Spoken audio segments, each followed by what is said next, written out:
Sa pamamagitan ng X or formerly Twitter, ay diretsang sinabi ni Jillian Vicencio na wala siyang kinalaman sa paghihiwalay nina Catherine Bernardo at Daniel Padilla. Diretsang itinanggi ng kapamilya young star na si Jillian Vicencio ang anumang kaugnayan niya sa paghihiwalay nina Catherine Bernardo at Daniel Padilla.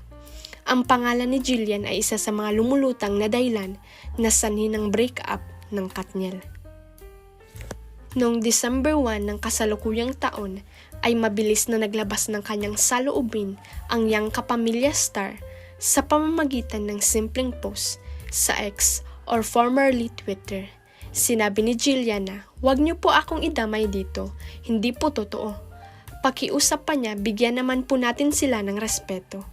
Matatandaan naging co-star ni Daniel Padilla at Catherine Bernardo si Jillian Vicencio sa 2022 Too Good to Be True series.